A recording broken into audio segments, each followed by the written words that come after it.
Kali ini informasinya masih jelang Pilpres, Saudara. Sejumlah kader Partai Persatuan Pembangunan P3 mendeklarasikan dukungan untuk pasangan nomor urut 2 Prabowo Gibran.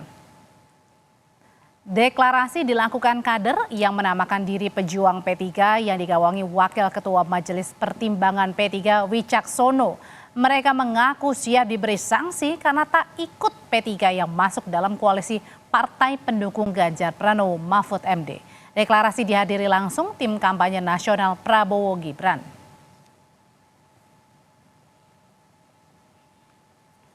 Kami masih yakin bahwa kami masih di P3, tapi sekali lagi kami menerima segala sanksi untuk hal ini.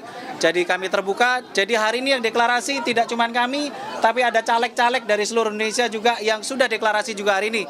Jadi keputusan ada di DPP kalau misalkan kita mendapatkan sanksi, tapi kami yakin bahwa apa yang kita lakukan semuanya untuk P3 dan semuanya untuk kebaikan bangsa Indonesia. Sekjen P3 membantah partainya mengalihkan dukungan kepada Prabowo Gibran. P3 pastikan tetap akan mendukung Ganjar Mahfud di pemilu 2024. Sekjen P3 tegaskan kader partai harus bertindak sesuai konstitusi partai. Kami akan menegakkan dan juga menyiapkan langkah-langkah penegakan konstitusi partai. Tadi kan ditegaskan dengan menggunakan seragam dari P3 sendiri dan juga sudah koordinasi dengan pengurus P3. Kalau dari Bapak sendiri tidak ada koordinasi. Ya. Sementara Capres Ganjar Pranowo menilai kader P3 yang mendeklarasikan dukungan ke pasangan Prabowo Gibran adalah oknum. Menurut Ganjar, hal seperti itu bisa terjadi kapan saja dan butuh pendisiplinan dari partai. Kalau individu kan kita boleh sebut oknum kan, itu bisa terjadi dari partai apapun karena hari ini ada partai lain juga mendukung saya. Jadi sebenarnya dalam konteks seperti ini ketika ke antar partai kita tidak firm betul dalam mengendalikan anggotanya, maka split ticket akan terjadi. Dan split ticket ini kayaknya terjadi dengan model dukungan-dukungan seperti itu. Dan sebenarnya sebelum saya dicalonkan juga sikapnya dari anggota-anggota berbeda. Seperti yang terjadi di PAN umpama kemarin ada salah satu Mas Heru umpama. Ini pengurus Partai PAN yang ada di Cirebon dari awal dukung saya. Dia diancam dipecat, dukung saya. Gak jadi dipecat, tapi tetap dukung saya. Bagaimana membaca manuver sejumlah kader P3 mendukung Prabowo Gibran? Kita berbincang sore hari ini dengan Ahmad Baidowi, Mas Awi, juru bicara TPN Ganjar Mahfud. Selamat sore Mas Awi dan juga Ujang Komarudin, pengamat politik. Kang Ujang, selamat sore. Selamat sore, Mbak Awi. Selamat sore, Mbak Awi. Assalamualaikum. Ya, Waalaikumsalam. Mas Awi, jadi sebenarnya sanksi apa sih yang sudah disiapkan Partai P3 jika sudah ada yang berbeda pilihan, beda sikap dukung Prabowo Gibran? Bagaimana disampaikan oleh Sekjen DPP Gus Arwanito Mahfi, pasti ada sanksi disiplin organisasi itu jelas di ADART ya, bahwa nanti sanksi itu berbagai tingkatan. Ada yang peringatan tertulis, peringatan keras, dan sampai pemberhentian, tinggal dilihat tingkat kesalahannya. Nah, apa yang dilakukan oleh teman-teman mengatasnamakan pejuang P3, perlu kami sampaikan bahwa yang namanya Wicaksono itu belum setahun bergabung di P3. Belum setahun bergabung di struktur P3. Saya kira internal P3 itu tidak akan terpengaruh oleh manuver yang dilakukan oleh Mas Wicaksono dan teman-teman. Karena DPP P3 bersama struktur partai hari ini masih solid untuk memenangkan Pak Ganjar dan Pak Mahfud. Nah, terbukti dari sejumlah CD lembaga survei menunjukkan bahwa tingkat soliditas P3 mendukung Ganjar Mahfud itu semakin kuat, sudah mendekati bahkan melebihi angka 50%. Tapi sekarang menjadi pertanyaan Mas Awi, ini ada sejumlah kader yang mendukung, ini sebenarnya manuver pribadi atau gimana? Ya pribadi kan itu tidak, namanya bukan DPP P3, tapi pejuang P3 yang itu tidak ada dalam ADART. Organisasi di P3 itu nggak ada yang namanya pejuang P3, yang ada DPP, DPW, dan DPC P3. Di luar itu ya nggak dikenal di ADART P3. Oke, kalau Kang Ujang melihatnya ini manuver yang dilakukan sejumlah kader pejuang P3 ini yang mendukung Prabowo Gibran ini merugikan nggak buat Ganjar Mahfud? pertama saya harus katakan dulu ya, dalam berpartai itu harus dibangun sebuah loyalitas dimanapun agar tidak terjadi pembelotan-pembelotan di tengah jalan begitu. Karena berorganisasi dimanapun termasuk terlebih-lebih di partai sebagai kawah canda di muka kepemimpinan bangsa, maka loyalitas harus dibangun. Nah, apakah berpengaruh atau tidak tergantung dari sosok individunya itu. Apakah individu tersebut ya berpengaruh atau tidak gitu dalam konteks dia sebagai tokoh yang hebat atau tidak, yang pertama. Yang kedua, apakah memiliki basis massa yang luar biasa atau tidak. Itu menjadi ukuran juga. Tapi kalau seorang individu tersebut itu, mohon maaf ya, tokoh yang biasa saja gitu.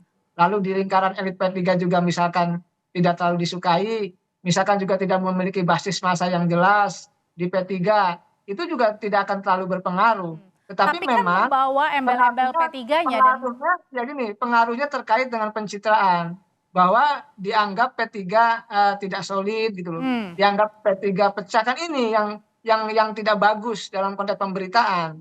Ini yang harus dikonter tentu oleh para petinggi P3 agar sejatinya bahwa ya tadi bahwa itu adalah oknum, bahwa itu adalah individu yang memang mungkin berjuang untuk kepentingan pribadi dan kelompoknya mungkin saja. Karena secara institusi kepartean kelihatannya di Bang Awi katakan bahwa P3 masih bersama Ganjar dan Pak Mahfud MD. kalau gitu gimana cara Mas Awi untuk mengembalikan citra nih agar P3 tetap firm dukungnya paslon nomor 3, bukan 2? Harus saja kita melakukan rapat koordinasi nasional secara virtual itu untuk memastikan bahwa dukungan P3 kepada Ganjar Mahfud tidak pernah berubah sejengkal pun. Yang berikutnya, caleg-caleg di bawah terus bekerja selain mengkampanyekan dirinya dan P3 juga mengkampanyekan pasangan Pak Ganjar dan Pak Mahfud MD. Karena kami ingin merebut hati rakyat, bukan merebut hati elit di Jakarta. Jadi kalaupun di Jakarta ada hiruk-pikuk deklarasi, itu di bawah tidak berpengaruh. Apalagi yang melakukan deklarasi itu bukan tokoh sentral P3 dan tidak dikenal di P3, yang relatif orang baru. Yang kita tahu namanya orang baru tidak memiliki akar yang kuat di P3. Ya kami anggap itu ya oknum lah. Saya nggak tahu kenapa bisa seperti itu. Mungkin ada hal-hal yang keinginan-keinginan yang tidak tercapai. Tapi sekali lagi, kalau di P3 itu memperhatikan tingkat perjuangan dari setiap kader. Tidak bisa kader baru tiba-tiba ingin jadi menteri, tiba-tiba kader baru ingin jadi one team press. Jadi dipecat itu Mas Awi, sanksi terberatnya? Ya nanti kita lihat apakah dia, kemarin kan dia menyatakan sudah berkoordinasi dengan DPP dan Ketua Majelis Pertimbangan Gus Romi, tapi ternyata itu semuanya tidak ada memberikan izin gitu. Jadi konsekuensinya apalagi teman-teman itu sudah siap dengan segala konsekuensi. Nah, dalam organisasi setiap ada indisiplin yang terhadap organisasi tentu juga siap dengan segala risikonya, termasuk tadi sanksi organisasi gitu. Sanksi organisasi yang paling beratnya adalah pemecatan. Ya pasti dimanapun yang namanya sanksi paling berat itu ya pemecatan. Oke, Kang Ujang, kalau kayak gitu berdampak besar nggak sih terhadap perbedaan sikap dari sejumlah kader P3 ini? Karena kan membawanya tadi ya kembali lagi bawa nama P3-nya nih partainya. Ya, P3 sudah banyak mengalami perjalanan panjang ya dalam konteks dinamisasi internal kepartean. Nah, ini mungkin mengganggu karena menjelang pemilihan ya di 14 Februari nanti, waktu semakin dekat, maka sejatinya harus membangun konsolidasi yang kuat begitu. Tapi ada oknum memang kelihatannya ya mungkin ya ingin memecah belah P3 kelihatannya. Kita tahu bahwa P3 partai yang memiliki sejarah panjang ya di Republik ini yang tentu harus dijaga eksistensinya itu. Nah, oknumnya ini dari internal apa eksternal kalau dugaannya Kang Ujang? Bisa jadi ada oknum yang memang berkolaborasi ya dengan pihak eksternal untuk memecah belah P3 untuk tadi ya agar P3 ya lemah, agar P3 tidak solid, agar P3 tidak artinya terpecah. Nah, ini yang sesungguhnya harus cepat-cepat diselesaikan. Karena salah satu fungsi dari partai politik itu kan manajemen konflik. Jadi pasti di partai politik pasti akan ada konflik. Tapi bagaimana manajemennya, bagaimana menyelesaikannya, itulah yang saat ini harus ditunggu oleh P3 untuk menyelesaikan persoalan kader yang membelot tersebut. Tetapi saya melihat gitu ya, pasti partai yang punya kekuatan besar, artinya partai yang berpengalaman itu sudah tahu langkah apa yang akan dilakukan. Tentu menghitung secara kalkulatif terkait dengan persoalan-persoalan sosiologis, psikologis maupun anggaran dasar partai. Tetapi saya melihatnya ya tadi Oke. saya katakan di awal, karena tokohnya juga tadi Bang Awi katakan bukan tokoh sentral, ya saya sih mengatakan ya dampaknya tidak akan terlalu besar. Tetapi tadi dampak pencitraannya yang merugikan P3. Oke, kalau gitu dari Mas Awi sendiri sebenarnya teman-teman dari DPP melihatnya benarkah ini ada oknum yang sengaja mungkin bukan hanya menggoyang P3 tapi juga menggoyang kesolidan pencapresan atau dukungan untuk Mas Ganjar dan juga Pak Mahfud? Jadi begini, Mas Wicaksono bergabung di P3 belum setahun dan belum terbukti pemilu membantu P3. Jadi teman-teman di bawah itu nggak pernah risau sama sekali. Kecuali misalkan nih yang Masalahnya pindah itu dihadirin adalah, TPN 02 juga tuh Mas deklarasinya. ya kan TPN bukan urusan kami. Urusan kami kan TKN yang hadir. Urusan kami itu kan TPN, Tim Pemenangan Nasional Ganjar Mahfud, bukan TKN. Nah, Oke. soal kemudian siapa yang mendeklarasikan, ya orang yang kayak Wicaksono itu kan belum pernah terbukti menyumbang suara kepada P3. Karena baru bergabung aja setahun yang lalu.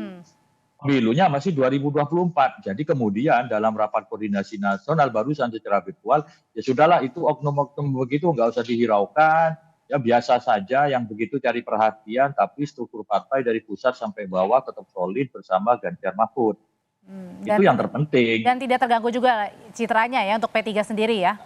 Ya sama sekali tidak terganggu karena dengan bantuan teman-teman media termasuk Kompas TV ini meluruskan apa yang sebenarnya menjadi keputusan politik dari DPP P3. Oke, pertanyaan terakhir buat Kang Ujang. Kang Ujang, apa buat antisipasi juga bukan hanya P3 nih, sejumlah parpol lain yang mendukung kalau misalnya kadernya ini kemudian membelot di tengah-tengah? Ya diberi sanksi yang tegas ya, karena begini, kita harus bermain di wilayah koridor hukum. Karena kalau tidak ada sanksi, misalkan dibiarkan, diacuhkan ya akan merajalela kekuatan katakanlah ya individu-individu itu seenaknya berpartai. Oleh karena itu ya berpartai harus disiplin.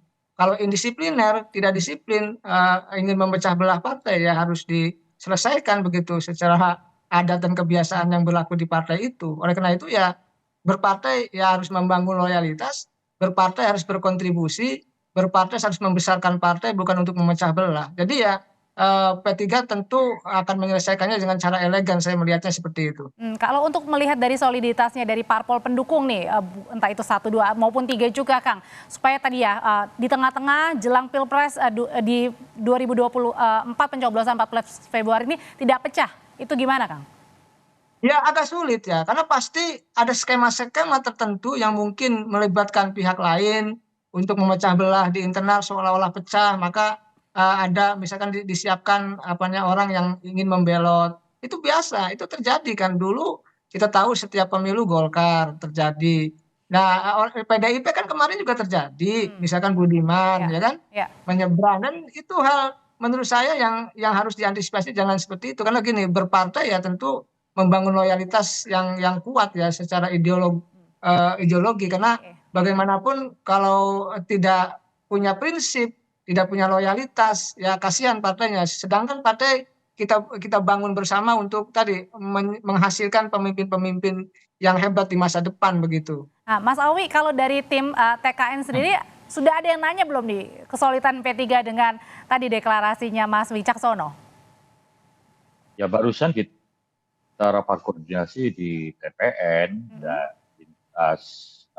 direktorat termasuk kami kan di grup TPN tetap aktif, dan besok kami akan menggelar pertemuan nasional konsolidasi nasional TPN dan Mahfud.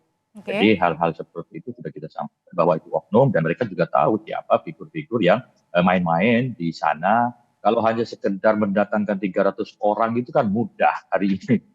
Karena perusahaan konveksi yang bisa memproduksi kaos P3 itu kan banyak. Jadi tidak perlu dihiraukan terlalu jauh. Apalagi orang yang baru yang kita curigai sengaja dipasang untuk merongrong soliditas internal P3. Gitu. Oke, baik. Terima kasih Mas Awi, terima kasih Kang Ujang. Saya selalu semuanya, kita ketemu lagi di Terima kasih. Sama-sama Mbak Audrey.